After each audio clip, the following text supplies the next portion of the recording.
But doing this has completely changed the way I think, my mindset. I don't get anxiety anymore. It doesn't even, the thoughts don't even come into my head. It's incredible, you know? Oh, And crazy. if somebody would have said this to me a year ago or 2 years ago, for example, do some breathing, lie down, do the breathing exercise, and have cold showers, I would have thought they were f***ing crazy, and I would have probably laughed in their face.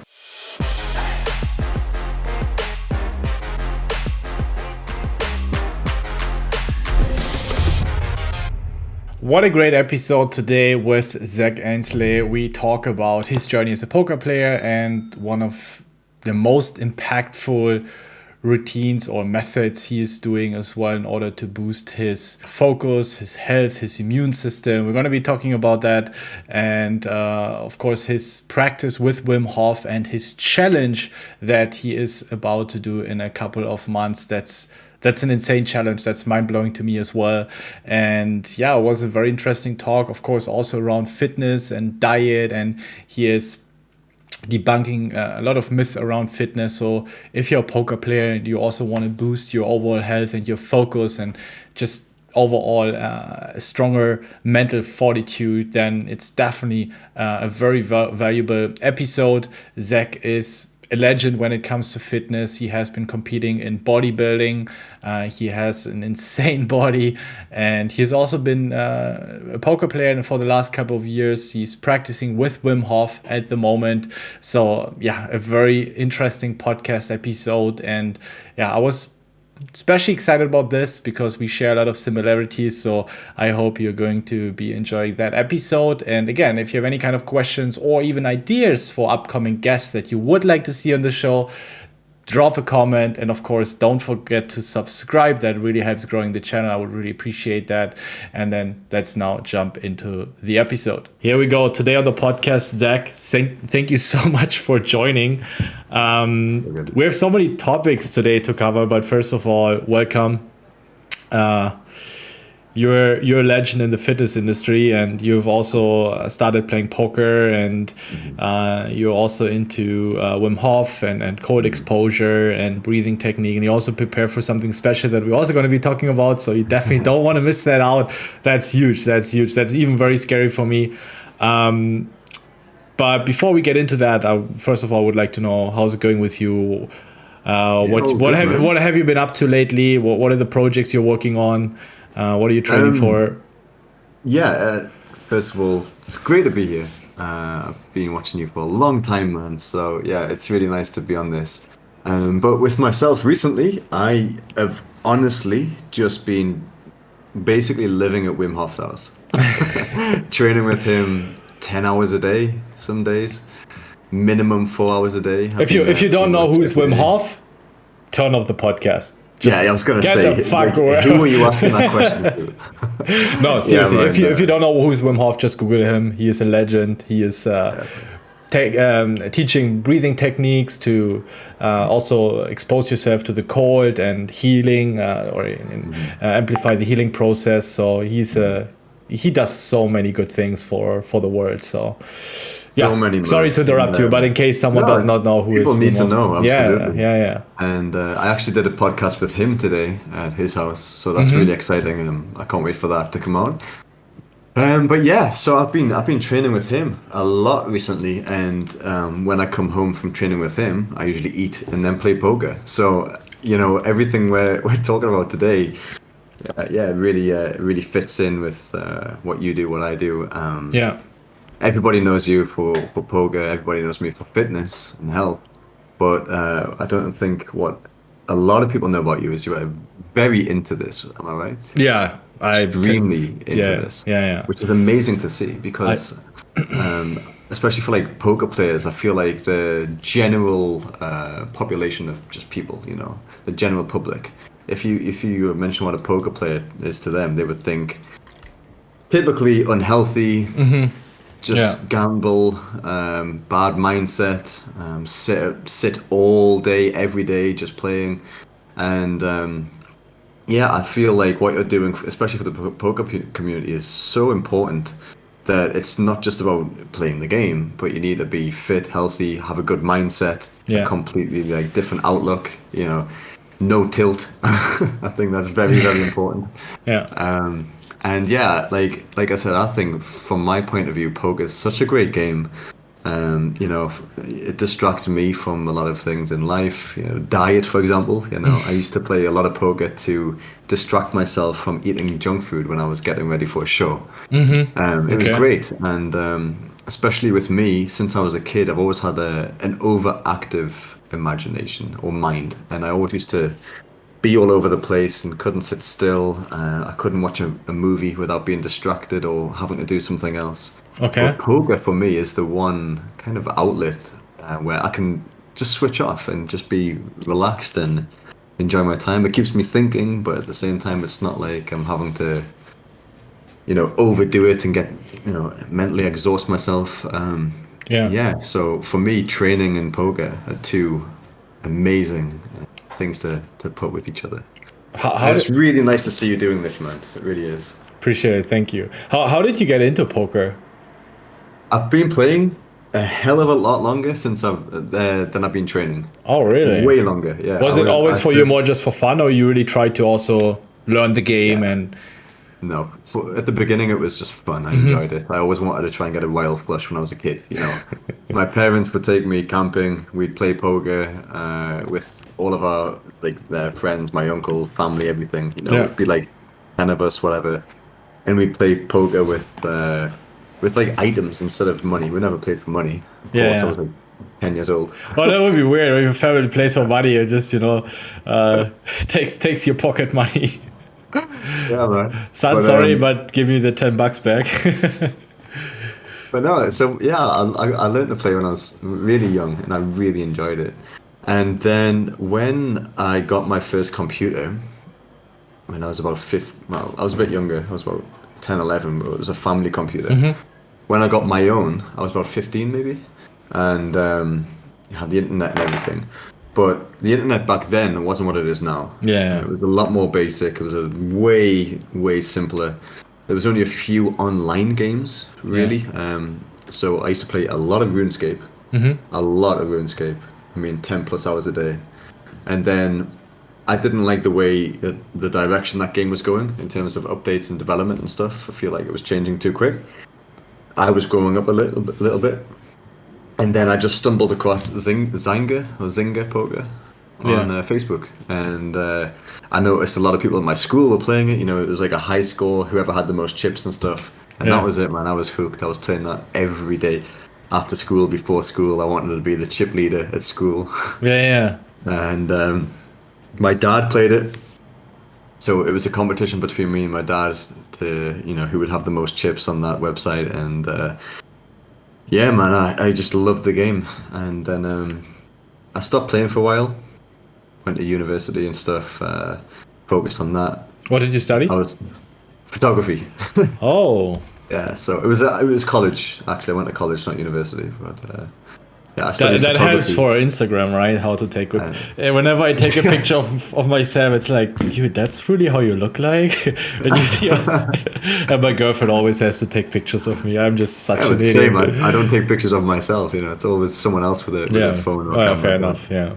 no, I only did it because my parents were like, you need to go to school, go to college, and whatever. And I was kind of following my older brother's Yeah. footsteps. And I didn't even want to go to college. I kind of just thought I have to. So I picked a subject I actually enjoyed, which was photography. Ended up dropping out like 2 weeks before graduating Oh, why? Was because I had a crazy opportunity in America, and I took it. And I always thought differently as well. I thought I don't need a degree to say I'm a good photographer. yeah. You know, I went there to learn how to make better photos and, you know, make better prints, things like that. And I didn't really learn much, to be honest. I'm not going to lie. I mean, I passed my exams and everything, but I really didn't learn that Yeah. much Neither did I. Yeah. compared to what the internet could have taught you. Yeah. Really, Yeah. Yeah. Yeah. it was just like a teacher giving you a packet and saying, "Do this." That was really what it was. It cost me like thousands. Yeah. But anyway, after college and everything, I kind of had a bit of downtime, and I'll never forget it. I was bored in the house on a Friday night, and my friend Kyle said, "Hey man, I'm going to the casino. I've got a free bet. Do you want to come?" Yeah. So, yeah, sure man, I'll come. Why not? And I had about 50 euros in my bank account at the time. Not much, but I took 20 out. I was like, okay, I'll take 20. I'll play two euro hands on the blackjack. Hopefully make 10, 20 euros. I'll be happy. And I did. I made like 20 euros. I was super happy. I went in with 20, left with 40. And as I was leaving, I noticed a little like leaflet saying Thursday night €5 poker tournaments. I, I like the sound of that. I'll give that a go, sure. So I went. It was a €5 entry, and it gave you like in a ridiculously small amount of chips. Yeah. For example, 1,000 chips. But you had the choice to add on 10,000 for an extra 20 euros or something. It was really, really ridiculous. So I decided I'll start with 1,000, spin it up. If I lose it, then I'll get the add-on. Yeah. Sorry. Yeah. And cut a long story short, I bought in for €5 and won the tournament for 300. And my first ever tournament live. That's a good And ROI. yeah, man. Since then, I just that was it. I was playing 3, 4 nights a week, and then from 3 or 4 nights a week to 6 nights a week to 7, and then from 7 nights a week to 7 days and nights a week. It almost became like a full-time job in a way. Yeah. I was going there so much, and it was because I was actually doing really well at it. The people that were going were all regulars. They weren't serious players in the slightest. They were all like mainly pensioners, 50 plus, and they were just going for a good time.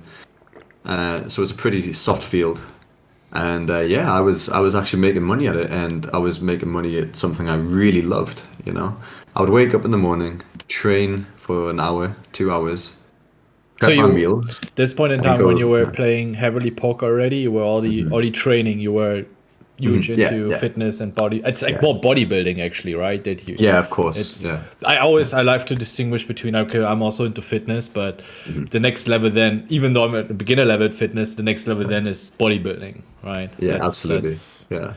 Oh, it 'Cause, was very. It seems very yeah, I time mean, consuming. it's I mean, I trained physically for no longer than 2 hours a day, but you don't have to. I mean, Yeah. if for example, if you've ever been to like a boxing class or something, you can do a 2 minute round of boxing and be absolutely exhausted. Yeah. Yeah. But you could stay in the gym for 2 hours talking to people, having a good time, do a 2 minute round, have a 10 minute break, then do another 2 minute round. The way I train with weights is very intense, very short rest in between sets, and I usually try and finish my workout in 45 minutes. But after the 45 minutes, I'm done. Like I'm really Yeah. completely dead. Everything hurts, feel sick, tired, sometimes dizzy, and Yeah. then I use the rest of the day to recover. So I used to do this. I would train for 45 minutes, an hour in the morning, go home, shower, prep 5 meals in Tupperware boxes, and take them to the casino with me, and then spend 12 hours in the casino playing poker. And then so that's my relationship with poker. Never serious. I never played high roller events or anything. For me, it was always more of a social thing, fun thing, and over a couple of years, I think I made maybe 20, 30,000 in profit, which isn't insane for 2 or 3 years of playing. But like I said, man, it was just a great distraction from dieting. I really enjoyed the game. It wasn't something that I was doing where I was losing money every day. Yeah. And I made a bit of profit, enough to supply lots of chicken and rice and steak and good food without having to work a job. And man, just more importantly, I just love the game, Yeah. and it's it's almost like a sport in a way because you're competitive. It is, yeah, You have to yeah. win to be the best. You have to stay focused, and with a good mindset and good discipline, you can do well. Yeah. And those aspects attract me to the game. I really enjoy it. 100%. Yeah, after a 10, 12 hour stream, I'm sometimes like when I go to, I feel so drained. I feel like also my shirt is sweaty. And I've certainly burned also a lot of calories during that session. It's I mean, nerves take a big part as well. Yeah. I wanted to ask you that. Do you get? I mean, I could not imagine how I would be playing the level you're at. the buy-ins you play at. I was in the $210 Beat the Pros on Saturday, and I got it all in with aces pre-flop, two callers, and I'm sat there, my heart immediately pounding, and that's with aces pre-flop. I actually lost. I was devastated. The guy hit his set. Hey guys, we just launched the RaiseYourEdge Academy, where we are going to be teaching you the newest concepts around poker in an exclusive environment. One of the top coaches are going to be Klaas, aka Sig1, our bounty coach, Week Ray, as well as Heal the World, Julian Thomas, top high stakes coaches, which I'm really excited to be working with. I've been working with these guys for almost my entire career, and I've been learning from them a lot, and I'm delighted to be working with those guys together and provide you with the best material in those webinars where you have the chance to ask questions. We're going to have weekly webinars, so 4 webinars a month. You have the chance to sign up just for one webinar. If there's just one topic that really intrigues you, we're going to be announcing the topics of the webinars at the beginning of the month. So you get the chance to choose from whatever webinar you would like to sign up for. And then you also get the chance to watch the recordings. If you sign up on a monthly or yearly basis, you will also get access to all of the recorded webinars. So lots of content and value in there. And I think even for monthly and yearly, you also get the chance to get some ranges. So really excited about this as well. If there's nothing you can do wrong, because there's going to be a refund period for also the yearly subscription. So if you check it out for 2 weeks and you don't like, you can check out 1 or 2 webinars. You can just get a refund. So very, very easy here. And yeah, really excited to see you guys there. I really do enjoy doing those webinars. And we're going to be working on a very interactive level where you can ask your questions, and either it's going to be Klaas, Julian, or me, or Nico, or maybe in the future other coaches in those webinars that will be hosting and providing you the content. So if you want to know more about it, go in the description. You will find out more information there. And now let's jump right into the content. You know, that was me in a $200 buy-in. I mean, how are you, I guess now compared to when you first started with nerves when you play? Like, are you okay with it? Because I know some people that are just, I call them psychos. You know, they'll be all in with a $10,000 bet, you know, playing the cash game, $10,000, and they're just nothing, nothing at all. And then the other people, they'll be, you know, 50 euro pot, and they'll be having a heart attack. That's me. It doesn't matter what the size is. Once I'm all in, every time I'm like, oh shit, you know. My heart starts going automatically, and I no matter what I do, I can't control that. Yeah. Well, I could ask you. My face is the same, but my heart always goes. I could ask you the same. How do you lift those 30, 35 kilo or even more biceps curls? You know, it's like, it's practice and experience. Like, you've been doing it for, I don't know, 5-10 years, right? So it's the same for me. I mean, if you play millions of hands, and of course having good bankroll management, it's not supposed to be arrogant, but for me, playing a $500 or $1,000 tournament would be the same as if you play like a, I don't know, or for the average low stakes round, like a 5 or 10 euro tournament. It has nothing to do that I'm trying here now to brag with money, but just the experience, right? It's just I'm used to it. It's like I'm used to it, and I'm very, very, very conservative with my bankroll as well, because I've seen so many players who hit hard and had good results, but then they just fell even faster. So and this of course also gives me a lot of comfort. Like, I know, okay, and actually the worst thing is not the bad beats, it's when there's a lot of money at stake and I'm not 100% sure if I make the right play, but I feel like it's a good play. You know, you have some theoretical approach, but also based on your feeling, based on your experience, how people play, and then you make a play, and then later on you find out it's okay, it was actually a bad play objectively, and then this feels pretty devastating, because you feel that's where you really lost money, right? You lost the lead, you lost money, but overall I'm fine, I'm good. Thank you for asking. No, I respect it so much. I mean, I watch your streams, and you get a bad beat, for example, and you're so calm about it. You close the window and you go on to the next tournament. For example, I was playing with Egyptian last week, and he was on my table. He was streaming. I got it in 95% ahead. This kid had 2 outs, and he rivered me. I can't remember what the hand was, but yeah, he had 2 outs. I got 2 outed on the river, and you just see a video of me punching the living shit out of my desk. Slamming my hand. Egyptians laughing at it. Yeah. But I hate it so much. And I'll walk next door, and my girl immediately knows, and she's like, "Oh, another bad beat." I'm like, "Yes." I storm around the house for 5 minutes, cooling down before I come back. Yeah. You know, if I lose a flip, I lose a flip. I can deal with that. It's 50 Yeah. 50. But I hate it, man. When I get 1 2 outed, or it's like 80-20, and Yeah. they get there. But yeah, you're so calm about it, man. And it's I really take that a lot from you watching your streams, and especially final tables. When it's very intense and the money jumps are so big. If you get a bad beat, you're still just so calm about it. And I wanted to ask, is that just poker experience, or is what you're doing with your training and your breathing and stuff a big part of that as well? Oh, it's definitely a big part. Uh-huh. I would say, first of all, also I'm a very rational type of person in general, and it's actually funny enough. I recently read something about that.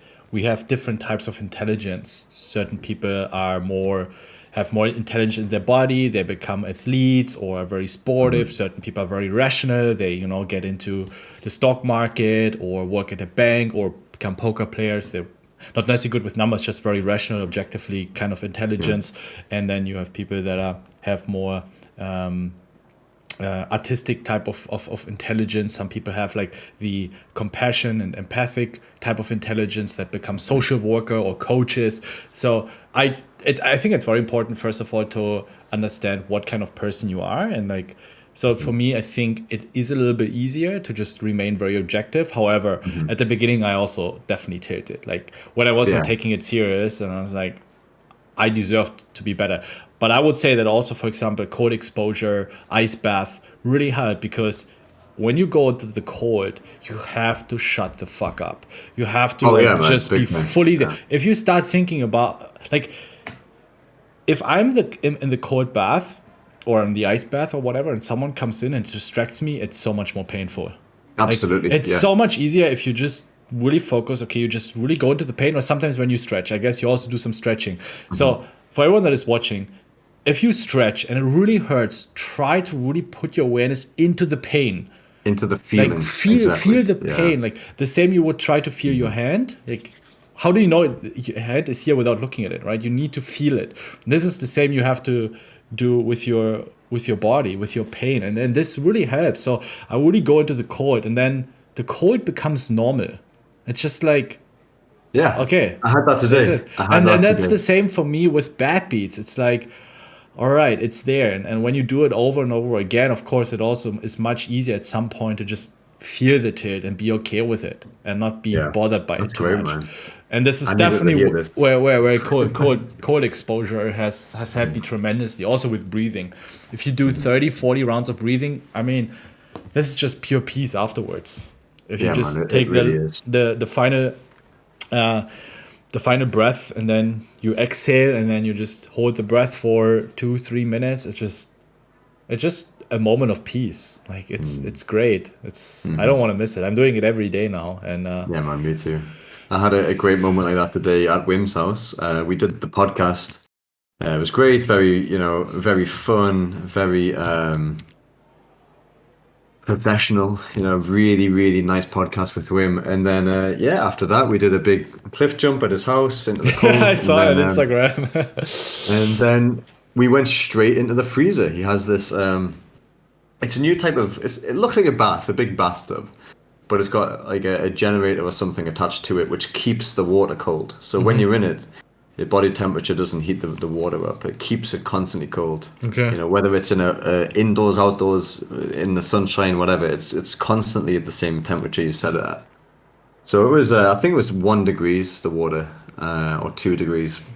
And yeah, it's so cold when you stand in it. You instantly feel your feet just scream. Die. It hurts. It really hurts.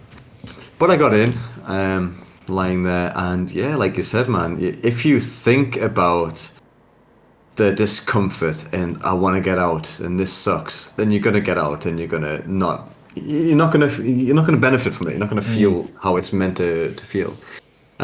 So I did what I always do. I got in and felt the pain and focused on the pain. And I'm like, okay, this hurts. This is very uncomfortable. But what is this feeling? And so I was like trying to feel that feeling. And once I did and I got into it, it just went away. It completely gone. And I didn't even feel cold anymore. I just felt this new feeling. The feeling wasn't cold. The feeling wasn't pain. It was just a new feeling. And before I knew it, I'd done 10 minutes. I got out. I had a big line across my chest from where the cold was. My whole body was red. And then went into the sauna straight away with Wim. We were laughing. We felt great. We were telling jokes. We sat in the garden. The sun was shining. And man, it's just the biggest like state of euphoria I feel. It's just beautiful, man. I feel so calm, so happy. There's nothing going on up here, Oh, I've suffered with like panic attacks and anxiety for a long time, years, man, a very very long time. But doing this has completely changed the way I think, my mindset. I don't get anxiety anymore. It doesn't even the thoughts don't even come into my head. It's incredible, oh, and crazy. if somebody would have said this to me a year ago or 2 years ago, for example, do some breathing, lie down, do the breathing exercise, and have cold showers, I would have thought they were fucking crazy, and I would have probably laughed in their face. But that's me being the old, arrogant, closed-minded guy. What has changed? What made you? All right, I'm gonna give it a try. Just being open-minded. There was I can't What remember changed why, that you're but more open-minded yeah, I was from gonna being? say I can't really remember what it was. I think it was just the people around me in my life. I started to meet more and more people who were open-minded and who were more spiritual or just open in general, and you know, they just gave a lot of energy. And I noticed I was always feeling very good around these people. And one day, I just nobody told me anything, but I kind of just realized myself. I was like, man, I'm fucking stubborn. I know everything. I'm always right. I have to be the best. Nobody can teach me anything. And that's Yeah, kind of the attitude I used to have.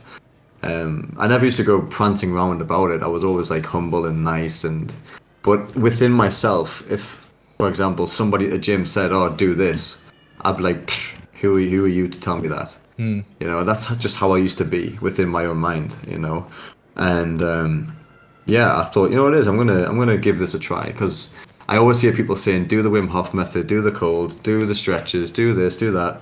But I always kind of laughed at it, like, yeah, I'm not doing that. That's for pussies. It's so stupid.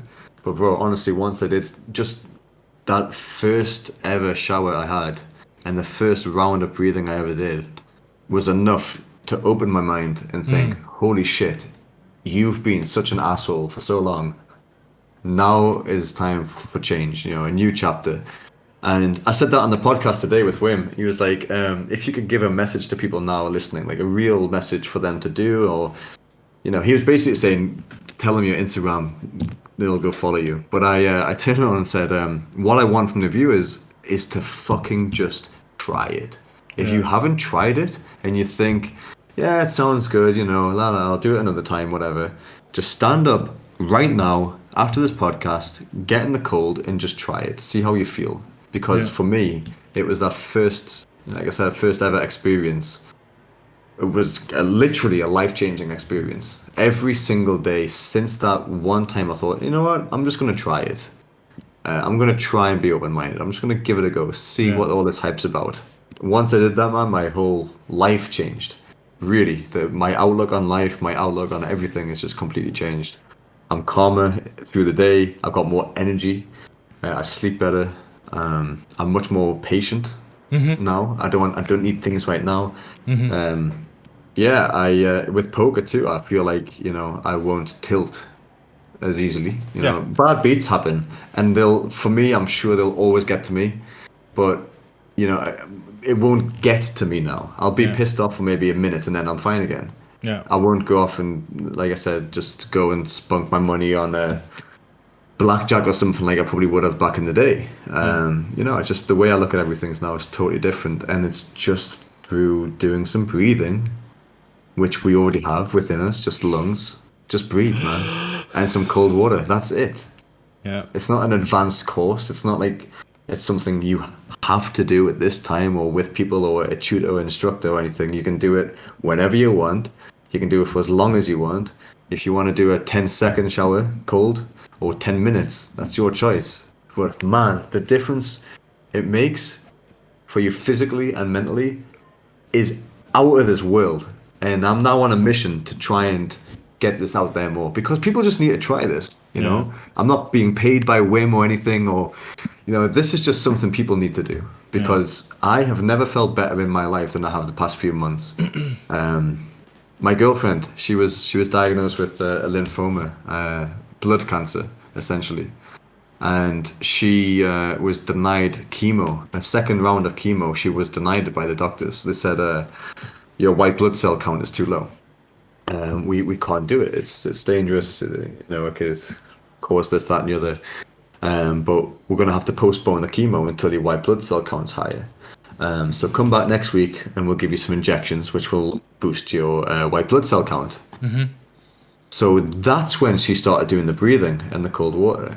And when we went back to get the injection to boost the white blood cell count, they tested it to see what blood results were then before the injection. So she did the breathing and the cold for 3 days, and her white blood cell count had doubled in 3 days, and she was allowed to do the chemo.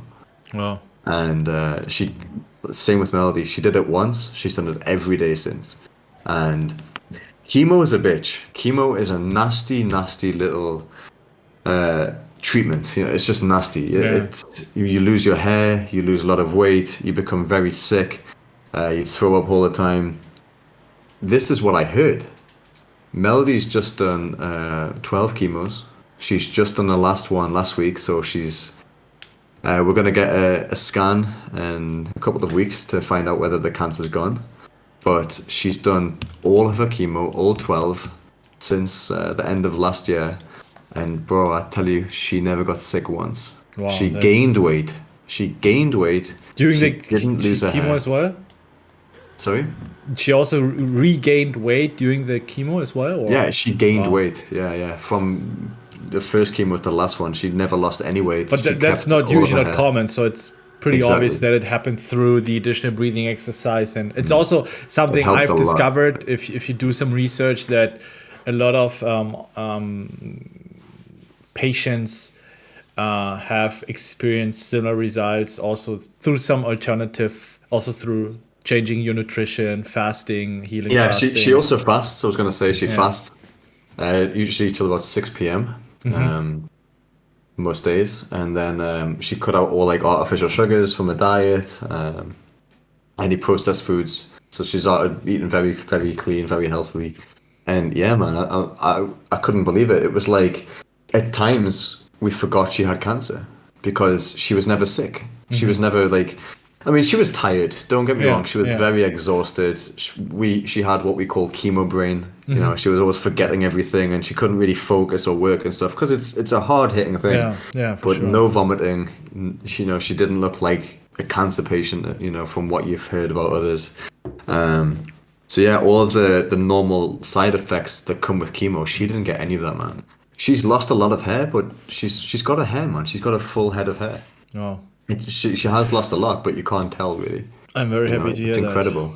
So she's done amazing, but like I said, it's because she done this in a way where she wanted to beat this thing and take it head on, with doing alternative, treatments. I don't know what the word is. Alternative methods to beat this. Yeah. So she did the chemo, which is what normal people do.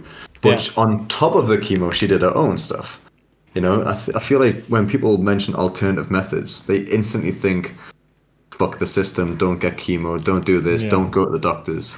No, man, you can do that, but do this as well. It's only going to help it, Yeah.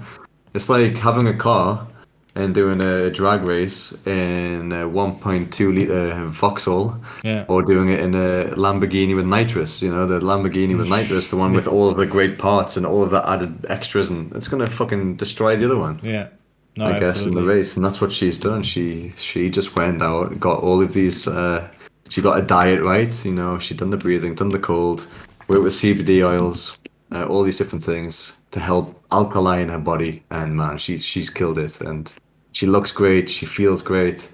We're excited that this is over, and Yeah, much it's respect. just so simple, She's man. fighting. She's a Yeah, fighter, man. but she also got great support to just That's be true. open to, okay, let's try something else. And Yeah, but honestly, that's the I thing. I don't want to shit Part you of it. on medicine. I have also experienced, not to such an extent, fighting with cancer, but like I have neck pain now for several months, and I've been seeing physiotherapy, and they're also limited to a certain degree. So I just tried Absolutely. some alternatives, and I found a YouTube channel that was also talking about this and sharing certain techniques that you could do additionally.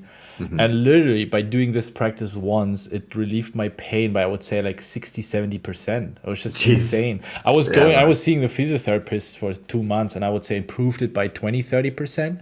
And just doing this exercise for 5-6-7 minutes just relieved so much pain. And I was talking to her, and she's like, "Oh wow, I didn't know this. I didn't even consider this might be a thing." Like it, Yeah. and happily she was quite open to also learn, which was pretty good to Yeah, see. that's nice. Also in my football career, I had it so many times where doctors told me, "Yeah, you need a surgery, you need a surgery, you need a surgery," and then I just paused and did some alternative stuff for like several weeks. And also with my kickboxing coaches that I have, they also had a lot of experience. They showed me alternative methods that the doctor is not telling you, and I was getting over so many different injuries. And I think it's important, but I think, as you said, it's important to also educate yourself. And doctors are not the Absolutely. ultimate Yeah. gods. They are also limited to what they have been taught, and there's Studied. Exactly, so man. much more out there that definitely works as well, that our bodies Yeah, of course. can Like I heal say, much I'm not faster. saying like don't do that, but you can. There's a lot more you can do on top of it all. Yeah, exactly. Uh, Exactly. Increasing the odds, basically, increasing the yeah, chances that exactly. you'll be That's it. healed, right? Yeah. Yeah, for sure. And Yeah. for what we're discussing about the Wim Hof method, for example, it's so simple, man. Yeah, it is. It just And comes I down to think that's the laziness reason at the why end of the so many day. people are not trying it, because you're just so brainwashed from social media that they think Yeah. it's too simple. It can't work. I think people are just lazy too, That's true. because Yeah. I'm not gonna lie. Like I was like, oh, fuck that. I don't have time to do that. But it's like, it takes 10 minutes Yeah. out of your day. But, it's just the way people are now. People aren't patient anymore. Like when I had the internet as a kid, I had to wait for dial-up, it would take 10 minutes for the internet to even turn on. But I would sit Yeah. at my computer and I'd be fine. I'd look outside the window, look at the trees, and I'd be, happy in my own little world until the internet turned on. Yeah. Now kids can't watch a YouTube video, an advert pops up and they're onto something else. They have Yeah. the attention span of a goldfish, man. It's Yeah. crazy. So I feel like that's a big part of it too, is people are so like, I need this now, now, now, now. Yeah. They don't want to try something that's more than 10 seconds long. Yeah. But if they do, my God, this is it's gonna change a Yeah. lot. Yeah. Absolutely. Before we started the podcast now, I was asking Ben if he would like to come and train with myself and Wim Hof in person, That'll have be the great. real It's full scary, man. experience. I'm scared. No, man, that's the But thing. I'm very Like, grateful for that invitation. it really is amazing with him in person. Yeah. Like, it's the energy. That's the best way to describe it, man. The energy this guy gives you is incredible. I don't know. I guess it's like comparing you playing your first ever live poker tournament and sitting next to Phil Ivey. And it's just Yeah. like, wow, Yeah, holy for shit. sure. Like, it really is, being with him, it just gives you power. Like, Yeah. he's so full of power and energy. It just radiates. And, Yeah. it's like he just gives you a part of him. It Yeah. is, the energy he gives is insane. Let me know in the comments, guys. Do you want to see me training with Wim Hof? Guys, make it happen. Like, we need to get Ben over to the Netherlands to train with me and Wim, and it's gonna be Maybe we epic. play It's gonna be amazing. a round of poker with Wim. Is he into poker? Does he like Yeah, to he play? loves it. I mentioned you coming. I was like, yeah, my friend wants to come. He's a professional poker player. He's like, poker face. And then I saw he just went rambling about playing poker, and yeah, man, Yeah. yeah, for sure. That'd be fun. Yeah. But yeah, we'll make it happen, man. And Yeah. I think it would be great for people to see, us three doing that together. Oh, I for think it'd be sure. really, really cool. pushing our bodies, our minds, and yeah, we'll just have a little. We have like a heads up match, you versus Wim Hof. That would be epic, yeah. So, Yeah, sweet man. tell us a little bit more about the reason why you practice so much right now with Wim. I find it extraordinarily crazy. It's Yeah, insane. this is Your fun. plans. Tell us. So Educate us. this escalated extremely quickly. I first went to Wim's, just done a few training sessions with him. I would go once a week, maybe once every 10 days, and we would just train. He would do some push-ups, some abs, some cold exposure, and that was it. But then I don't know what clicked for Wim, but something clicked for him. He just one day decided he wants to look like me. So he started installing gym equipment in his garden. He's got like these cables attached to his tree with big rocks on them from 30 kilos to 60 kilos, and he got so inspired. It inspired me too. So I started going there from once a week up to every day, and we were in the sauna one day, just me and him. He's like, Zach, you're a motherfucker. I'm like, yeah, man, I'm a motherfucker. He's like, no, you're a motherfucker. We are gonna break a world record together. And I was like, yeah. He goes, no, you are gonna break a world record. And I was like, yeah, okay. What is it? He went, I want you to climb Mont Blanc in France in nothing but shorts in less than 20 hours. To prove to the world, to prove to science that it can be done. Power of the mind, the focus, the breathing technique works. You know, that's my impression of him anyway. But Yeah, it's a good one. he was It's a just good like, one. I want you to go and just show the world that with minimal training and real focus, mindset, and the power of breathing, you can climb Mont Blanc in nothing but a pair of shorts in less than 20 hours. So yeah, I'm training with him not just for that, but it does help. You know, being with him every day, doing the cold water exposure every day is kind of climatizing my body a bit. So it should be easier, but I'm not training for this because it's going to be more cardio than anything. You know, Yeah. it's 5,000 meters, but yeah, I'm training with him every day just because he loves it. I love it. The energy's great. Is it I'm going to becoming be? stronger. Sorry. No, it's good. It's fine, man. Is it going to be documented? Yeah, the full thing is absolutely, yeah. So I'm doing it with a friend of mine called Storm. That's his real name as well. It's a pretty cool name. No, it is. Yeah. And he's going to climb it with me. So me and him are going to do the record, and Wim is training us now with our breathing, with the cold water exposure. But he said today that we don't need him anymore for the mountain. He says he doesn't need to teach us anymore. We have it all. You know, we have the breath, we have the cold water exposure, we have the power and the strength and the knowledge of how to do this. So now we just need to go and do it. So the training now here and in the future and leading up into it is just going to be for fun. You know, just us having a good time, training with each other, good energy, good vibes.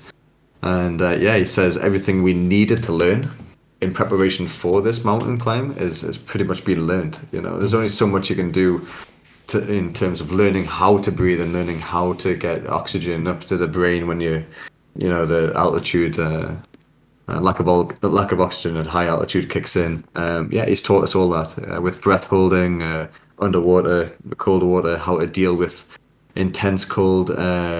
We do walking, running in his freezer. Like he has a giant freezer which goes to Yeah, minus I 30 saw. degrees. Yeah.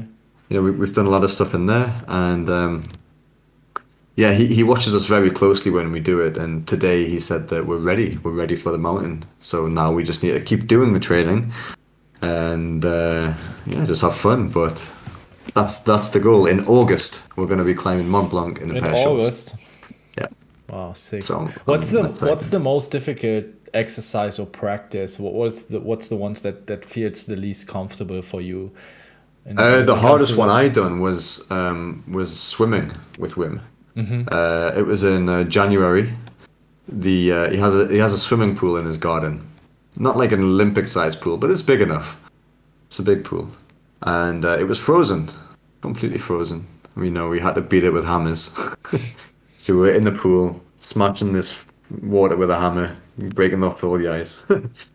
It wasn't thick ice, but you get the picture. It's Yeah, cold. yeah, It is yeah. freezing, and it doesn't help. I mean, if you do an ice bath in your house, you Yeah, fill your bathtub with ice cubes. You're in a 25-degree house. It's nice. You get out and you can warm up.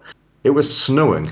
It was raining and it was snowing, and we went in this pool, and he made me do 300 strokes in the pool.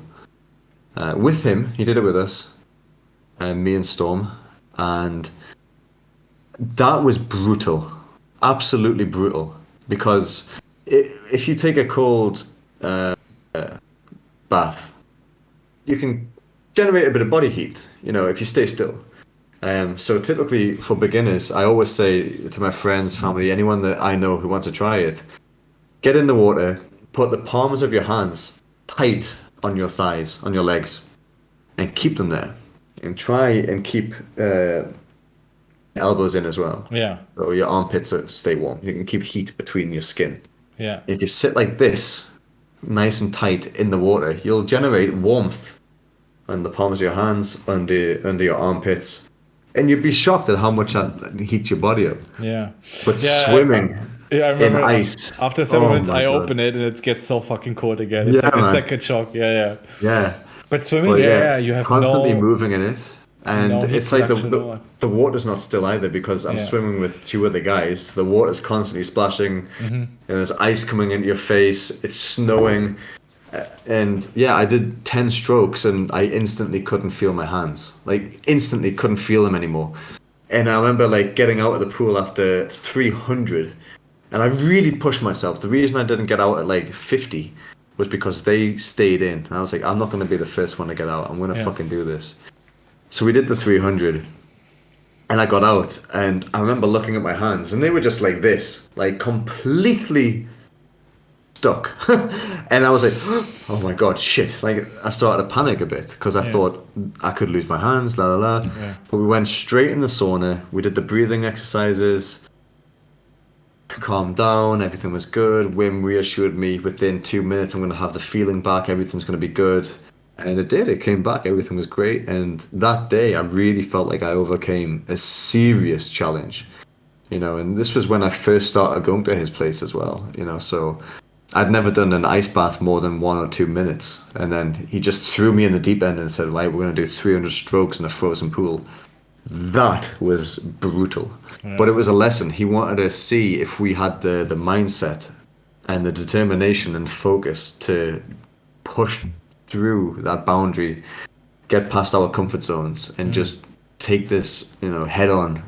Basically get into survival mode. If we had that survival mode within us, he knew that we were right for this challenge. So it was kind of a test, and we passed it, and yeah, we've just been training ever since, man.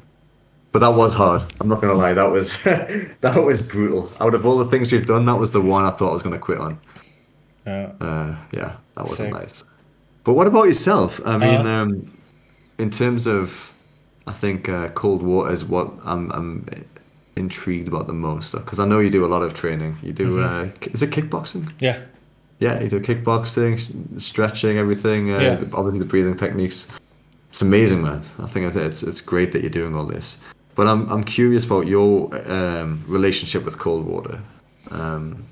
You mentioned there, once you lift your armpit up and it gets in here, it's fucking guys. It's Yeah, it's yeah. horrible, Because that's the least little bit of comfort you have Yeah, left, when exactly. when But you're it in the makes a cold big bath. difference. But then I just open it and you just feel the rest of the body got to get used to it, and you open your armpits and it's just like, oh my God, Then sends a shiver down your spine. Yeah.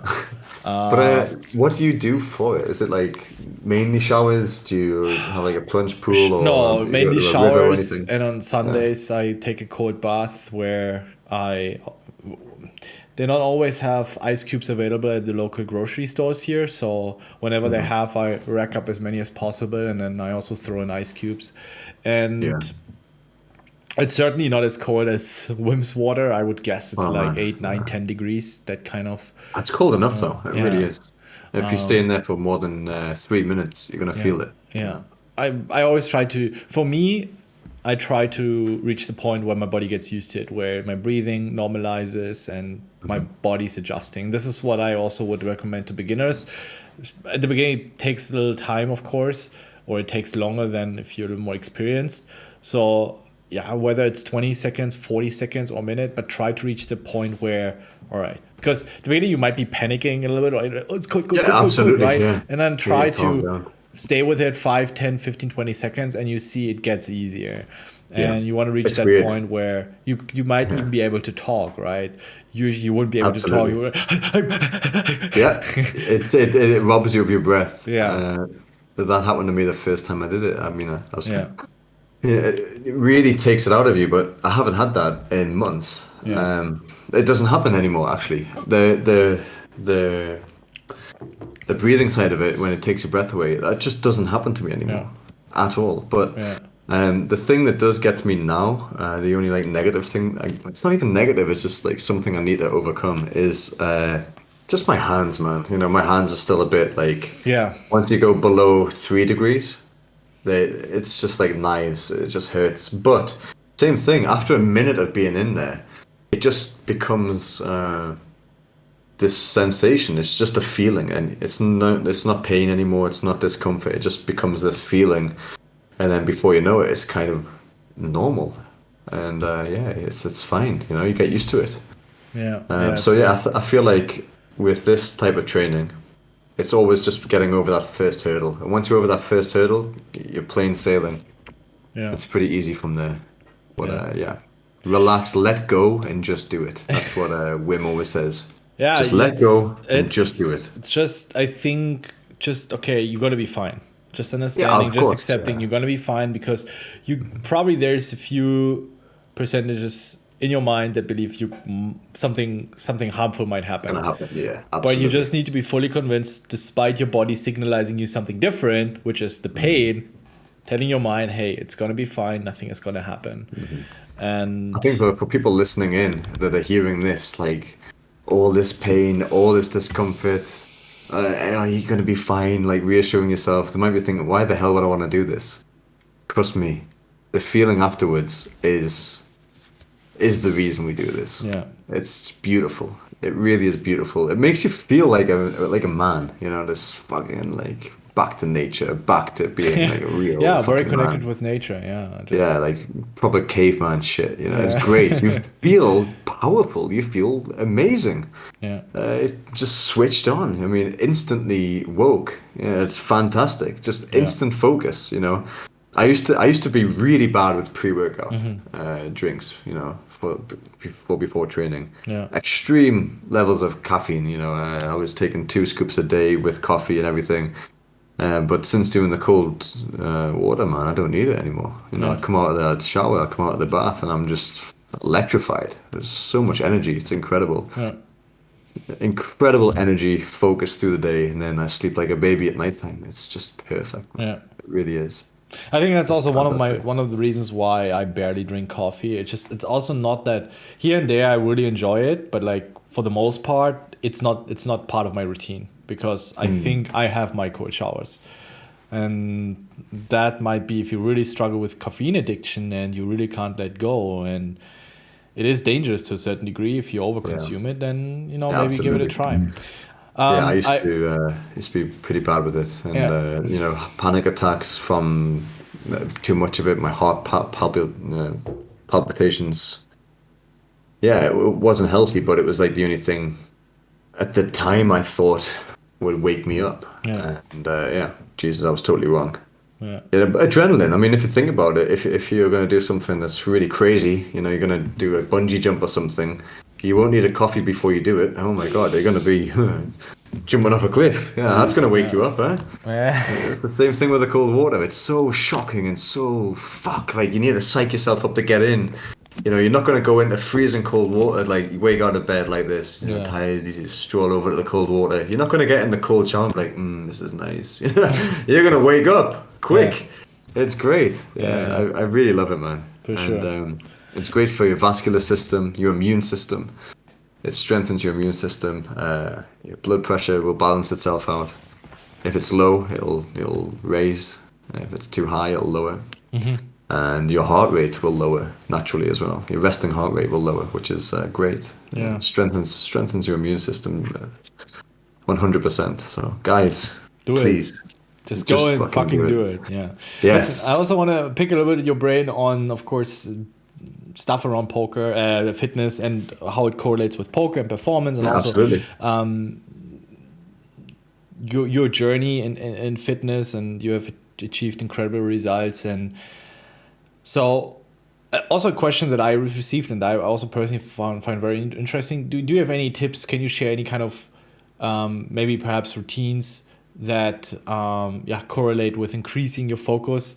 You would probably say breathing and No, a no, no. cold shower as well. But like in terms of fitness, is there anything that you would recommend, especially for poker players? Yes, absolutely. Make it enjoyable. Oh, okay. That is the most important thing. I think if you're a typical poker player, you don't do fitness, you don't go to the gym. Most people that go to the gym will get a personal trainer or do this, that, and the other. You know, they'll create a diet plan, they'll create a training routine. They'll say do 3 sets of 12, and they'll follow it down to a T. The most important thing is to make it fun. Really make it enjoyable. Whether it's going with a friend who's at the same stage as you and you compete against each other, have a bit of rivalry or, whatever, you become inspired by somebody. I don't know, you find a video of Ronnie Coleman and you watch him and you're inspired.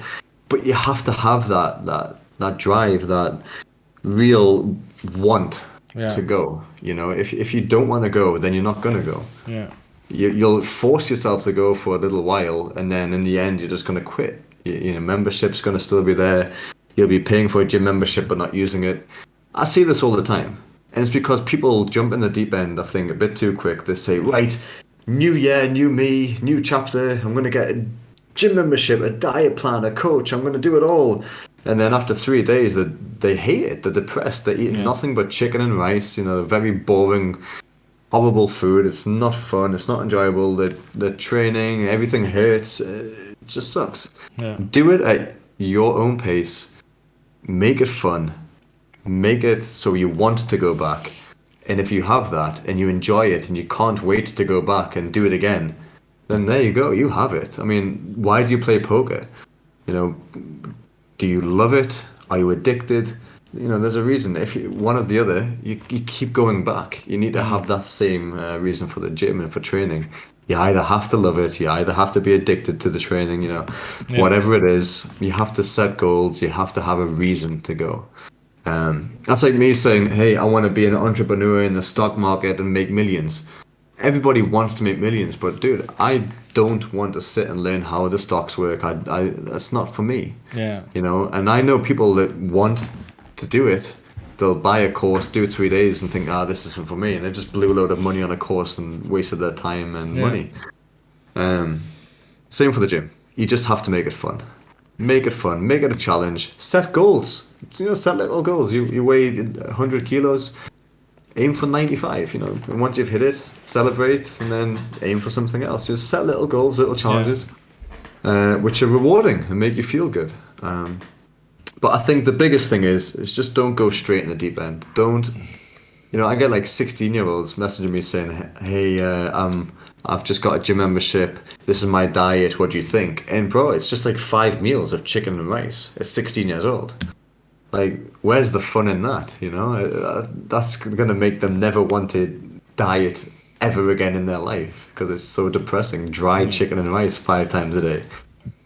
Stuff like that makes you not want to. I'm very surprised to hear that from you because if you look at your Instagram, it's just your physique. It really looks like hard discipline. It really looks like it is. But like extreme discipline to a degree where it doesn't look like as if you have fun. That you have to have like 5 chicken and rice 5 times a day. But now you're saying you actually. No, you enjoy it. But that was because that was for competing at a world-class level. I mean, I guess that's the stage with a 3-day event in poker. Yeah. At some point, it just becomes a grind. It's not as enjoyable anymore. But you just sitting there for 10 hours a day. Basically, the fundamentals you've built with absolutely a very, very pleasant and joyful routine, and then also a diet that, of course, aims to build muscle and lose fat and.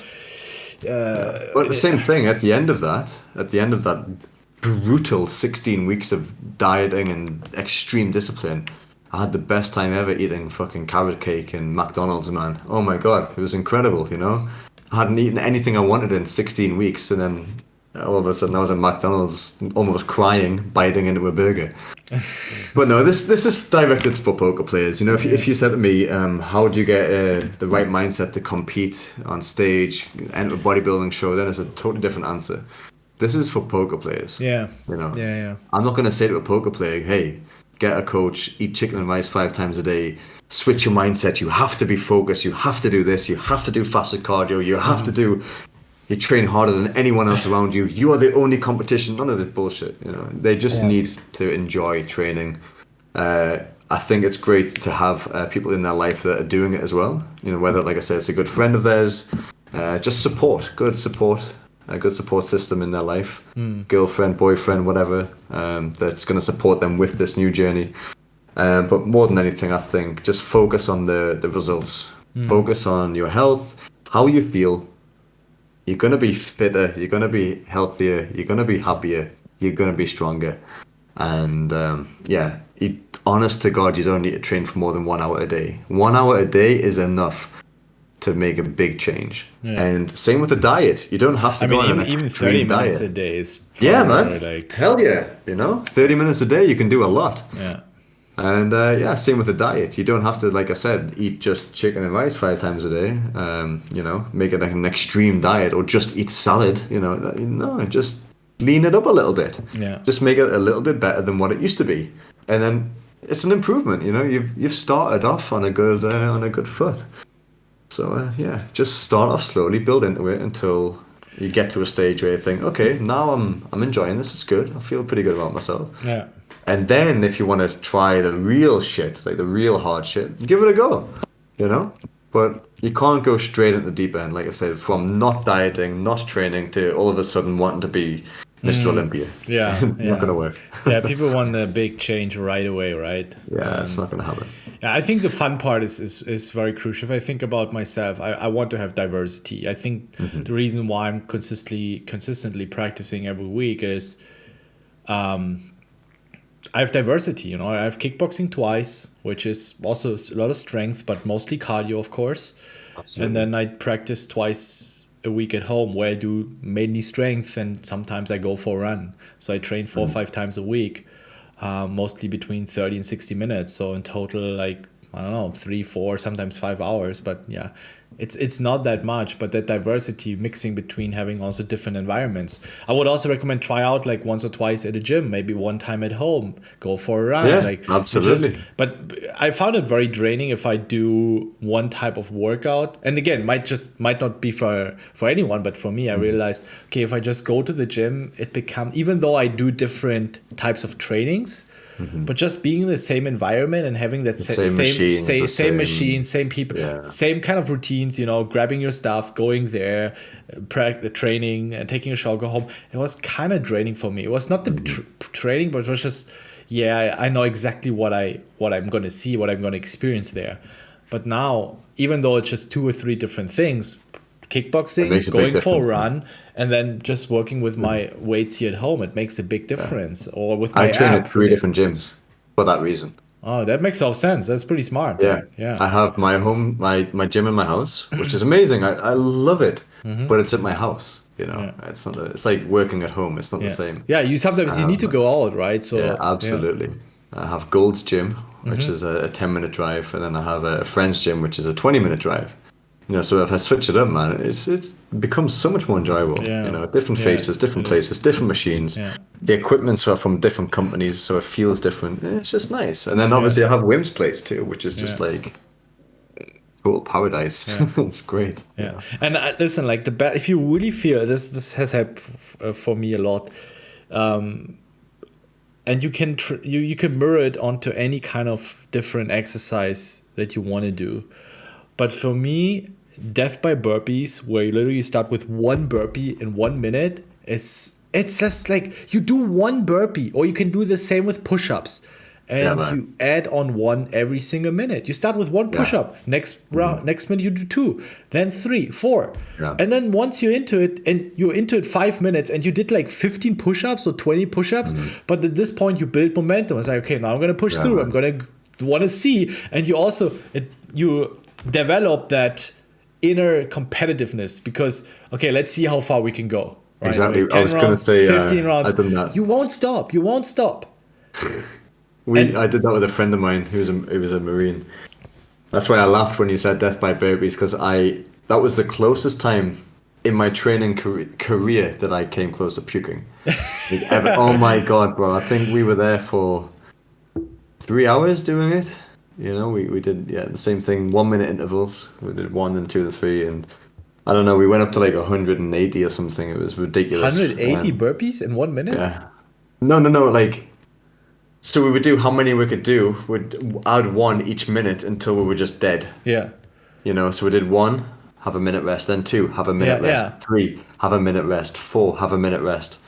And Yeah. then, we just went all the way up until I think, we were in like 180 or something crazy. And But like, I how was do you like, get to "Mate, I'm done." 180? Because you like, I can go to like 18, 19 burpees per minute. Oh, it's not per minute. We would do 1, then stop. And then once we did 20, we'd stop, have a minute. Then we did 21, a minute rest. 22, a minute rest. 23, a so minute it rest. would take you like, even if you took Hours. it took you like 2 minutes for the 20 burpees. Yeah, exactly. Okay. Yeah. No, We just did it until we were just dead. Okay. You know, and I think I did a lot less than him, but he did like 180, man, and both of us went almost puking. It was torture, but what a day. I mean, I only done that once, and it was on a field in the UK, but I loved it. You know, it was a real challenge, and I really pushed myself hard. And I think it was like 2 or 3 hours later. My God, you know, I slept like a king that night. I mean, I've never done that's it. also one way to do it. The way I'm doing it is you only have 1 minute to do it. Okay, that's cool. Yeah, I think that's a lot better for people that you don't starting have 3 off as well. hours, right? Yeah, exactly. Exactly. I think that's a lot better. Yeah. We were just psychos back then, and used to, honestly, man, we used to just do all sorts of crazy challenges all the time. I remember the same guy called me one day, and he was like, "Hey, man, do you want to do Total Warrior with me?" Which is like Tough Mudder, you know, it's like a 30-kilometer run with 30 obstacles in it. I was like, yeah, I'll do it, man. He goes, I was like, when is it? He went, oh, it's in 3 hours. I'm like, what? Oh, shit. Okay, yeah, let's go. So we went. No preparation, nothing. I never did any cardio really at the time. I was just doing weight training. So 0 cardio training, no preparation, nothing. Went and did this 30-kilometer run with 30 obstacles. Almost died doing it. I mean, we used to just challenge each other all the time to do stupid stuff, but it was... That's good. You need to challenge it was each always it was always just to push ourselves and exit our comfort zone and see what we could do. And I feel like in this day and age, people are lacking that. People are far too comfortable. Yeah. And I feel like, people are really, really afraid to be uncomfortable or in uncomfortable situations. You know, like I said, if it's cold outside, people don't want to feel the cold. They put jackets on straight away. You know, they don't want to feel uncomfortable even for 30 seconds. They're scared of it.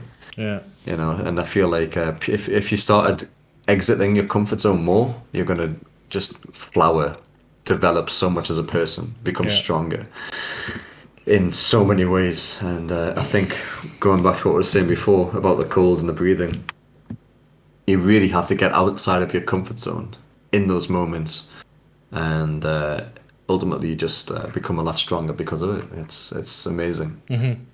I love it, man. I love it. Yeah. You also build this kind of mental fortitude where whenever, let's say, you face a bad beat or something else in your life, it's like, hey, okay, you know, I can take the cold water. I can expose myself to the ice and just be there. And that doesn't happen consciously. I think I truly believe it happens subconsciously, that your mind is not bothering you with that so much, because you just expand your comfort zone, or actually you narrow it. Depends from which perspective you want to see it.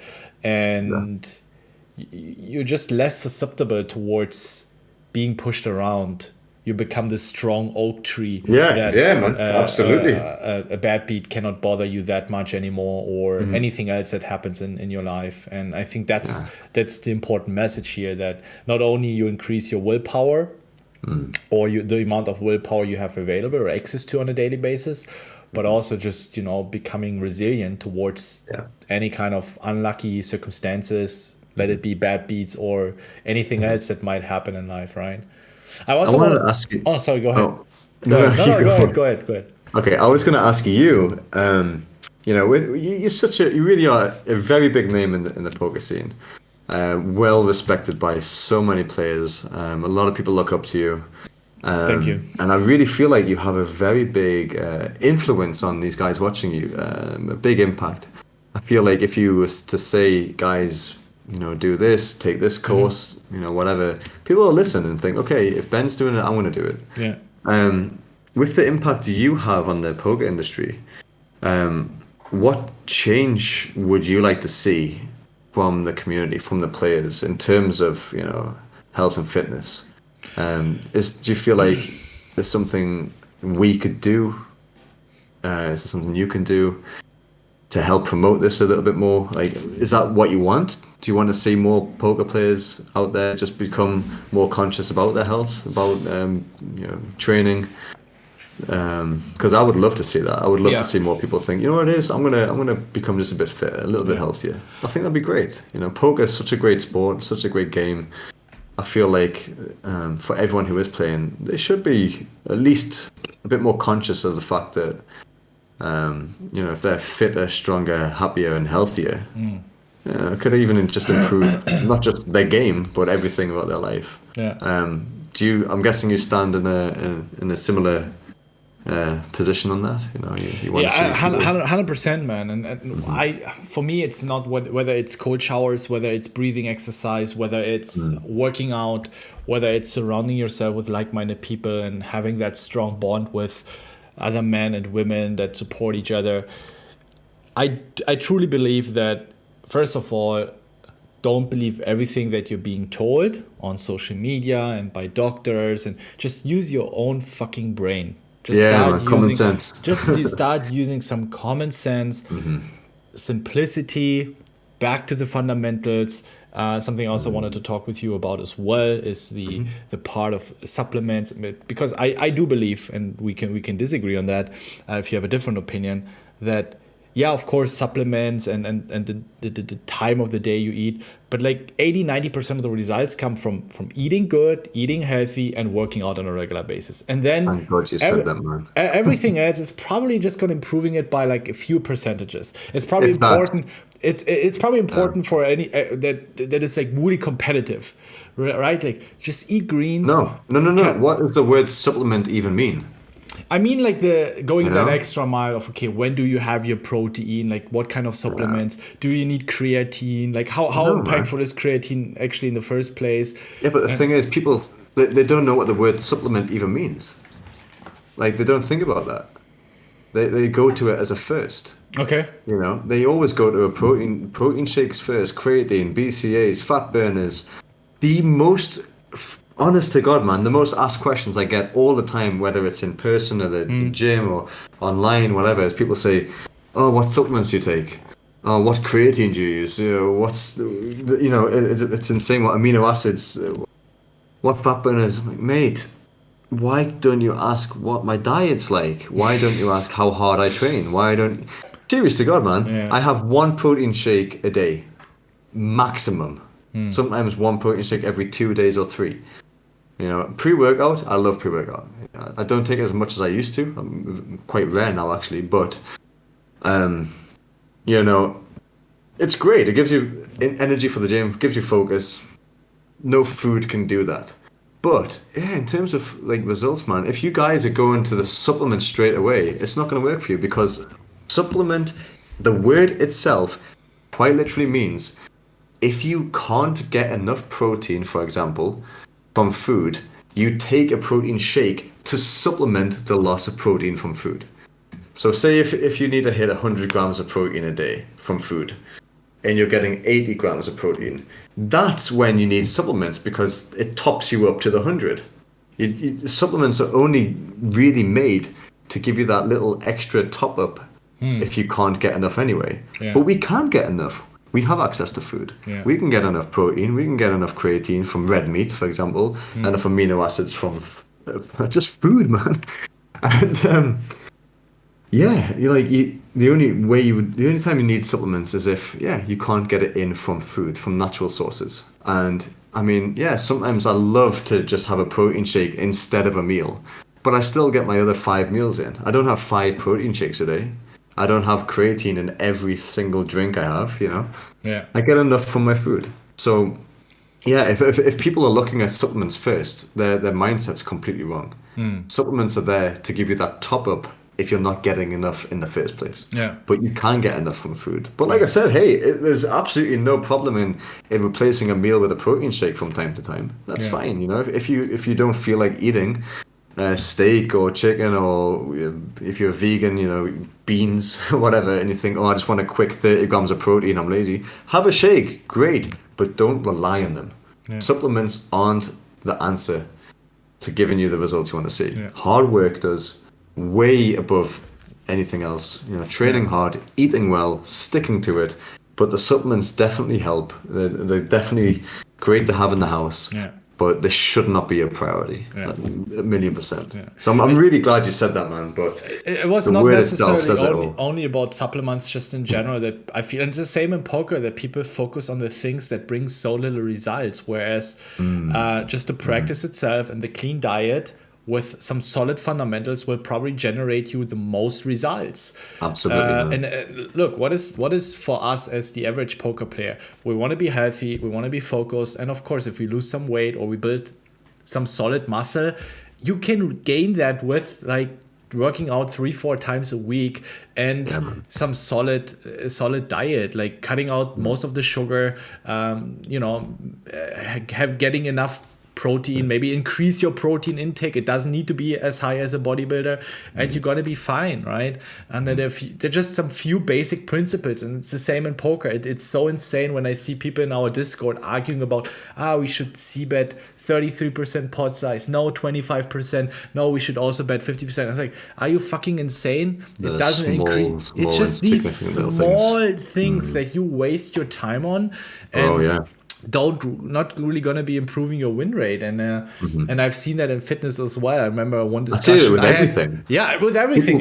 People aren't happy with anything. Yeah. Like I was at Wim's house last week, and we done a video together in the cold plunge pool, and I posted the video online because it was quite educational. I had people saying it was wrong. That you shouldn't hold your breath for this, or what, little tiny, you were 10 seconds late for this. I'm like, I was literally with Wim Hof 1 foot away from me, the master of this, and you're telling me, like, it just blows my mind. They nitpick the tiniest little details out of everything. And same with fitness, same with poker, you make a slight bad decision in a play or something, you nitpick that tiny decision. I think you don't need it. Just don't. You've done one bad play, learn from it, don't do it again, try not to prevent it, but don't focus your time and energy on that one tiny little insignificant thing. Focus on the bigger picture, develop and learn from the bigger picture instead of tiny little, like you said there, the c-bet and 33%, 25%, 33, 25, who cares? It's very close to each other, If I came 60%. in, if you look at solvers and VV difference, and this is, people always argue with Ben, the solver is telling me this is the strategy. It's like, you fucking idiot, look at the solver. It's exactly telling you that betting 25% makes you 1.75, and betting 50% makes you 1.745. And now we have a discussion about that. Are you serious? So it's like, it's actually, they're bringing the solution themselves, but they're not using it. And this is just what makes me so fucking mad about this whole story. People just like to have a little complaint about anything, man. Listen, like, they're not complaining about them. It's when you have a discussion around the strategy in our Discord, or Okay. It's like they actually want to have feedback, and they write a novel and they break down why they see bet 25% versus 33%, or how they play their whole range. It's Right, I like, see. Yeah, got it. do you actually But understand yeah. how much time you just wasted on essentially not improving at all? Hmm. Work on those short stack spots, work on these ICM blunders, work on making good folds, work on finding those good bluffs in small pots where people's ranges are too weak, where you really can print a lot of money. Work on these preflop exploits where people overfold and you can 3-bet so much more hands. This is where you make a lot of money, right? Or where you can Absolutely. overbluff. Yeah. And then they try to have a good strategy with like 25 versus 33% sizing against a good regular, and just it's insane. And I saw similarities in fitness as well. I remember a friend of mine back then. Yeah, you should have your shake 40 minutes after your training, 20 minutes before this. And he was putting in so much emphasis on when to have his shake and when not to eat before going to bed. And I think there will certainly show some improvement. But funny enough, he quit at some point and I kept going because I focused on the fundamentals.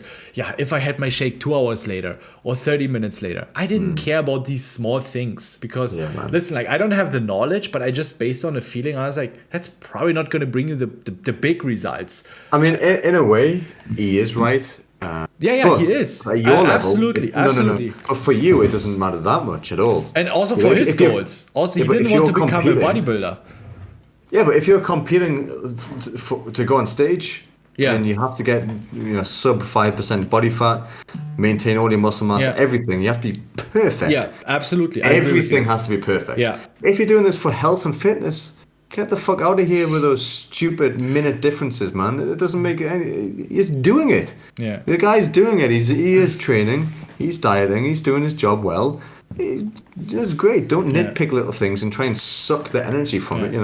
I agree with you, man. But yeah, that's the thing as well, man. Like, Better grind those hard workouts as you do, as you said, like 45 minutes, but then go hard. Just really bro, exhaust absolutely, yourself. yeah. I think That's the thing, I mean- that will have much bigger impact. You wouldn't believe how many times I've told people I train 45 minutes, and they're like, "What? I train 3 hours." I'm like, "No, you're in the gym for 3 hours. You don't train for 3 hours."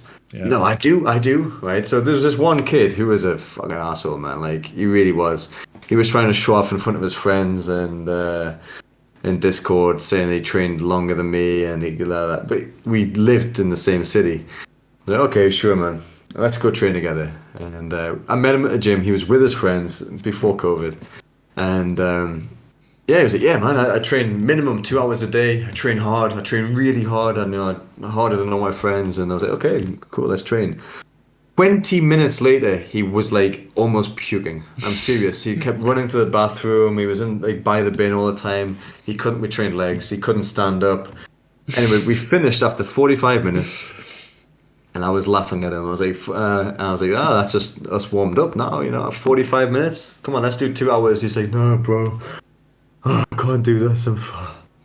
You've opened my eyes to hard training and all this. Anyway, I really felt quite bad for him because I pushed this kid through like hell and back. He probably couldn't walk for another week. No, bro, we left the gym, and I was like, hey, let's go get some food. So me and him and a couple of his friends who were doing their own thing in the gym.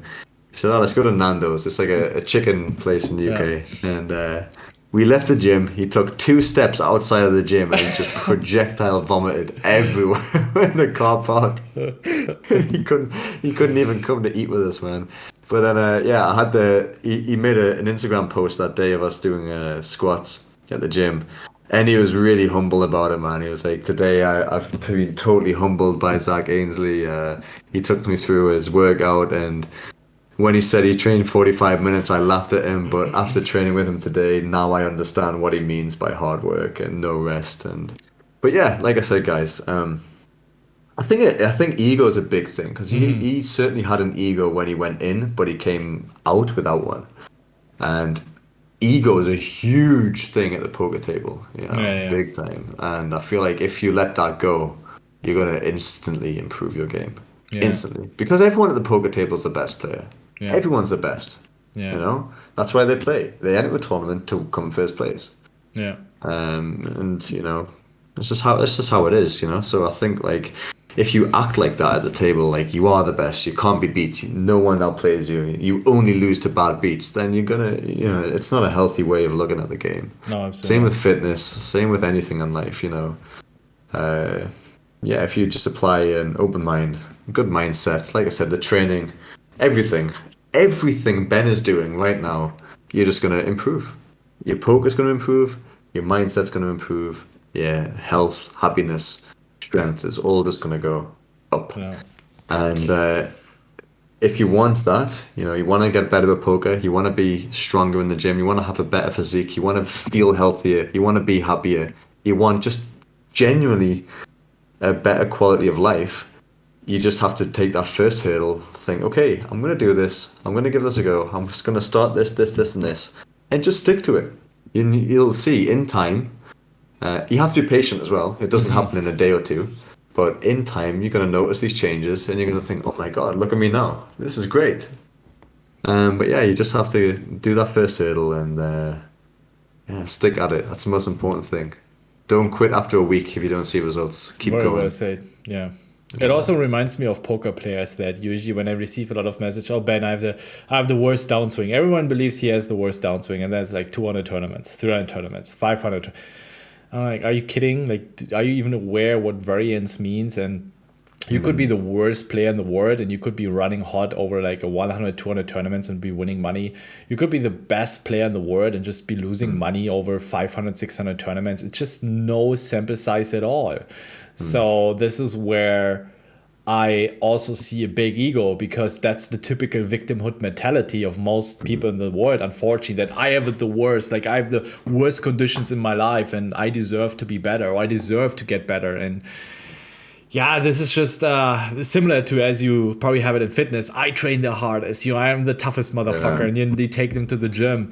And yeah, it's probably sometimes you have to teach people a lesson, right? Because I was thinking, why Phil do you Hellmuth bother? comes to mind. Why do you bother? But probably also has a good impact on this kid, and then he's also sharing it to others. Like, okay, you know, I used to be, and I used to be that myself. I thought I'm the, you know, toughest motherfucker in the world, and Yeah, man, nobody can beat absolutely. me. So sometimes I also see myself in those people, and usually I don't care, but probably I should care a little more, because I wish at this point in time someone would have kicked my ass like you did. Yeah, You yeah, know, man. I would have saved me a lot of time and money. Yeah, I mean, I've had this my whole life with training, you know, coaches and you know, a lot of people have came into my life and really taught me a lesson. And the good thing is I learned from all the Yeah, lessons I've had in my that's life. You know. important. Don't do the Very same. important. Don't. Yeah, if you If you make a have mistake, don't do someone, it again. if you have someone, and as you know, we have this coaching group where, you know, I try to help people that, you know, hit rock bottom in their lives, and I do that, but I have one rule. This is, you know, mistakes happen and we're here to fix them, but don't do it again. And if I see Yeah, that people are not taking it serious, then sorry. Because at yeah. I some point mean, you I also need to, understand. set the boundary. Say, okay, you're here, we have certain rules, and you have certain challenges that you need to overcome. Everyone has the goal to figure out what is holding them back and what's the challenge. For some people, it's, you know, start working out, eating healthier, and they have a challenge to post it every day in their blogs, and we keep track of it. And if someone starts slacking, it's like, all right, you essentially come to the group, you want help, you want accountability, you want advice, and you're admitting that this was the thing that is holding you back or whatever it is, and then you not keep doing it, then sorry, then we can't help you, you know. And this is where, yes, mentors and feedback and input is important, and surrounding with these people, but you also have to take it serious and Oh, then absolutely. execute on what they're telling you, especially when it's very specific, when it's very individually tailor-made, because what we're saying here might not be applicable for you for the workout routines. Maybe you like going swimming, or I don't know what it is, right? So yeah, but when it's very individual, and I guess Wim wouldn't be enjoying working with you when you would be like taking on what he tells you, you know. Oh, of course, yeah. He would be like, yeah, I'm not going to Get the invite fuck him out of again. here. Yeah. Yeah, of course, yeah. I Yeah. mean, he just texted me now. Literally Where are you, saying, motherfucker? Breathe. yeah, he just texted saying, "Life is beautiful. Love you all." You know, me and Melody, I'm guessing he's talking about. Great. But Yeah, it just goes to show, man. Like everything he's taught me, I've took it on and I've learned from it and I've applied it myself. And I haven't Yeah. backchat him. I haven't given him any reason whatsoever to think, fuck this guy. No, nothing at all. I'm very humble and very honored that this guy is trying to help me. Yeah. And that's one thing I hate more than anything. You know, I get young teenagers, adults, people from all over the world asking me for advice. I give them the advice and they just don't even want to take it. That's Yeah. like, fucking come on, man. You Yeah. come in here looking for help. I give you the help and you don't want to hear it. Yeah. Let's just fuck off, you know? I think they I also couldn't just want some imagine attention. doing Yeah. that, you know? If I came to you and said, Ben, can you give me some poker tips? And you said something, said, oh, try this, do this, and I turned around like, I'm not doing that. I could not imagine doing that. Never. I'd be extremely, firstly, grateful that you even give me your time. So yeah, you're absolutely right with that rule. You know, it should be set. You know, if people don't want to take it seriously, and yeah, they shouldn't be there. Simple. There's Yeah. many people in the world that would love to be in their position and have that opportunity. Give it to them. You know. Yeah. Absolutely. Listen, I before wanna I... ask- Yeah, go ahead. Yeah, because I think we're going to wrap this up soon. I assume. Are you playing anytime soon? On Sunday. Okay. Sunday? Is it? How many times are you playing a week at the minute? Usually, when it's a series, I play 3-4 times a week. Now, off time or off season, so to speak, I play only on Sundays. Okay, on Sundays. Mostly Sundays. Okay. Well, I'm going to be playing quite a bit soon for the World Series on GG. Yeah. I've got a few little tournaments I want to have a go in.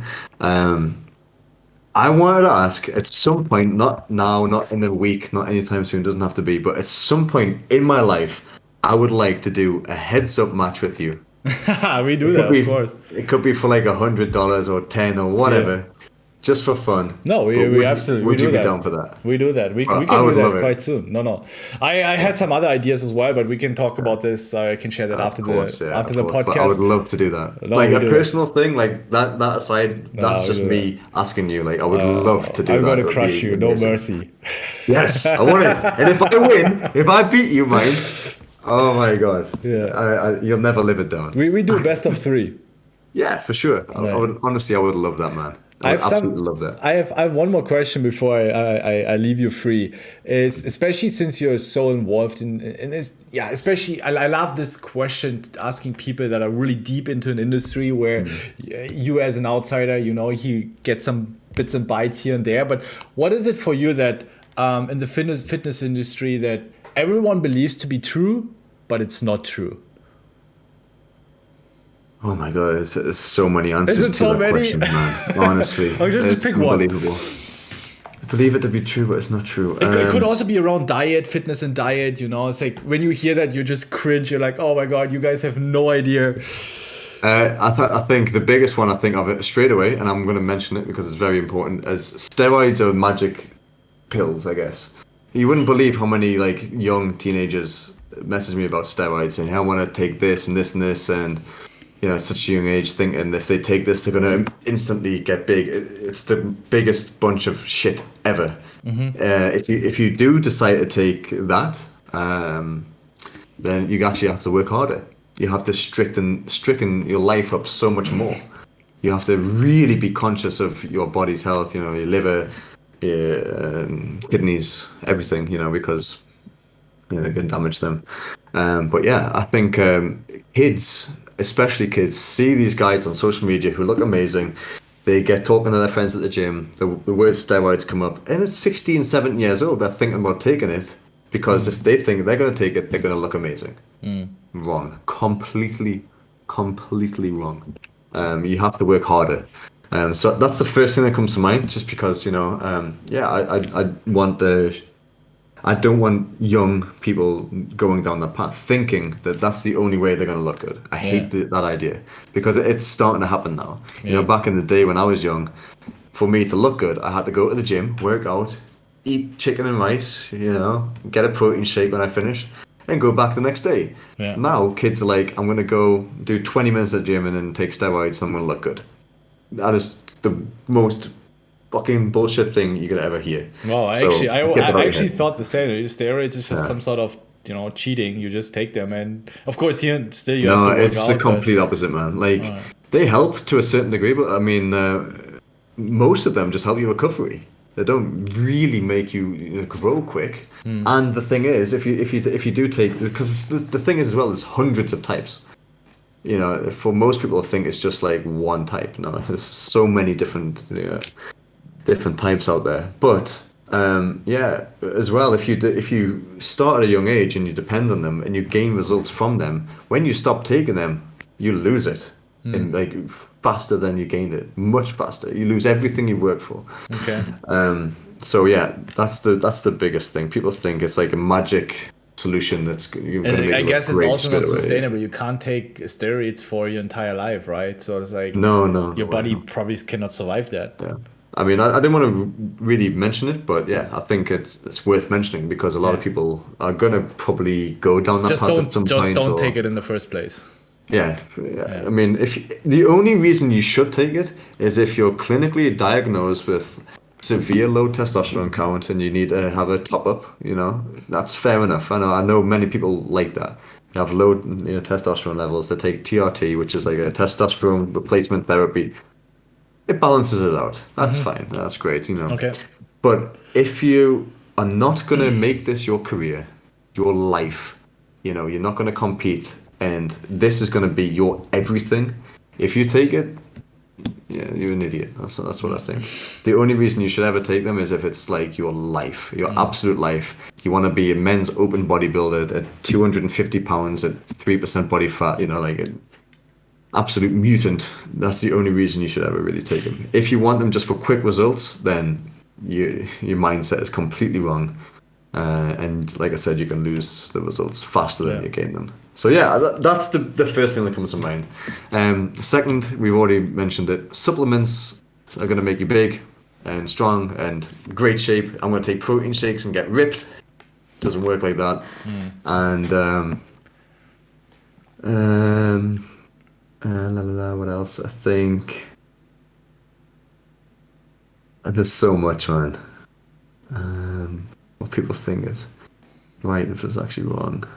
I can't think. I think they're the main two. The supplements and steroids just make you look great. But What there's about so much. what about that a lot of cardio also Oh, I thought of one. destroys? Yeah, okay, go ahead. I thought of one. If women lift weights, they're gonna get muscular. That is the biggest bunch of shit I've ever heard in my life. I know so many girls that are scared to touch weights because they think they're gonna look like Ronnie Coleman or Yeah. Arnold Schwarzenegger in a Yeah. week. If girls lift weights, they're gonna look amazing. They're gonna tone their physique, but they're not gonna get big. Yeah. It's impossible. If girls out there, if you're doing cardio all the time, you're not doing any weight training, start doing weight training. It's gonna help you a lot. You're not gonna get muscular. Don't worry. You're not gonna look like a man. That's the big one. And cardio as well. Yeah. What did you want to ask? No, just sometimes you hear that also cardio destroys your muscle growth. Absolutely not. If you do too much. Like, okay, define too much, but I felt Yeah. like just some people mentioned like going for a run for an hour or it's Yeah, like well, not if you going do for a like long marathon. distance running, Yeah. if you do like long distance running, then you're going to become skinnier naturally. Yeah. You're training for endurance. But if you do cardio, I mean, I used to do an hour a day. I'm still doing like Wow. 30 minutes Okay. minimum, but I used to do an hour a day every day, and it just keeps your body fat lower, and it helps your metabolism. You can eat more. It's a great one. If you do cardio, you can eat more food. You can grow faster by doing cardio. So when I have my clients and they want to bulk, they want to gain size and strength, the first thing I put in the plan is 30 minutes fasted cardio every day. What means Because fasted cardio? Fasted cardio is doing cardio first thing in the morning when you wake up with an empty stomach. There's no food in your system. Okay. So you're doing it in a fasted state. That helps your metabolism like more than any supplement, man. It's incredible. So you finish your 30 minutes cardio and you are starving. But And you'd it stays also that way. you don't need to exhaust yourself. It's just like some light No, running. just a gentle, fast-paced walk or something. A very, very light jog. Nothing crazy. You don't have to do sprints for 30 minutes. Just get up and walk your dog. Go for a walk. Go on a treadmill for 30 minutes. Just 3 miles, 4 miles an hour. Nothing crazy. And by the time you're done, you've worked up a little bit of a sweat. You're going to be hungry and you're going to eat like a king for the rest of the day. And you're going to grow, get stronger. And yeah, cardio doesn't kill gains. Okay. It helps create gains. But yeah, Interesting. if you do a marathon every day, There's so yeah, much that's different. confusing information. It's insane. It's like, I feel like, of course, most of the people have an agenda. They want to sell you their supplements or their courses or their training plans. So one guy I really recommend is Sascha Huber. He's a German influencer, Austrian influencer. He has a great fitness channel. I really like his workouts. And yeah, And the I next feel thing like, as well is, I yeah. think when it does come to personal trainers and people selling you stuff, only ever go to those who are the best. Don't go to a normal PT. If the biggest thing is, if there's a personal trainer in the gym who's out of shape, don't go to them. Yeah. You know, they should at least be, in good shape. They Yeah. should be able to represent a gym. I've seen so many obese personal trainers, and it's just like, what, But yeah, the best in the world coach, Mr. Olympia's coach, even if they're a bodybuilder, they're not going to make you into a bodybuilder. They just have the knowledge. They've Yeah. been doing this for years. They live and breathe the sport. Yeah. And all of the top athletes, they all do coaching, and it's not like. Yeah, I mean, it's like getting, I don't know, golf lessons from Tiger Woods. It would be an absolute fortune, I'm sure. It's not like that in the fitness world, Yeah. There's so many top tier, top level athletes that have been doing this for years and years and years to do coaching for a living, and the prices are reasonable. I just got my girlfriend a coach, and we're paying like $100 US dollars a month. It's not a lot at all. But her coach is Miss Olympia. She's the top of the world. She has more knowledge, or just as much knowledge as the best of the best. And yeah, if you can really get amazing coaching, the best coaching where you can't question what they're giving you because these guys are the best. They've Yeah. been doing this for years and years. For the same price as a personal trainer who's just got his qualification at Exercise for Less. Yeah. Really. Honest to God, I know personal trainers who don't know a thing about dieting or training who charge more than Yeah. professionals. It's insane, man. But, people go to them because, I'm getting a personal trainer. They're just not educated, Yeah, I think just but- the personal trainer itself is going to deliver the results, It's Yeah, just, that's like going to a casino saying, "Hey, we're doing poker courses with our croupier," versus you, and they charge the same price. It's Yeah. insane, but Yeah. it exists. It happens. Personal trainers, they go to school, they get a qualification, and then they start teaching people basic stuff in the gym for €50 an hour. Yeah. Blows my fucking mind. I mean, there's been so many personal trainers in gyms I've seen in my life, and I'm just think how it's unbelievable. But yeah, I think they're the main things. Okay, I mean, What about that's, poker? that has When- really... Huh? What about poker? Sorry, mate. Yeah, I was going to flip the question, but I What wanna about take it poker? Yeah, I think the variance part of things that people think that, oh yeah, and probably also that, and it's just some very basics when it comes to statistics, is that people think statistics does not have a memory. What people believe is if they run bad for a certain amount of time, they're owed to run better. But the way it works is, if you flip a coin, it's 50-50.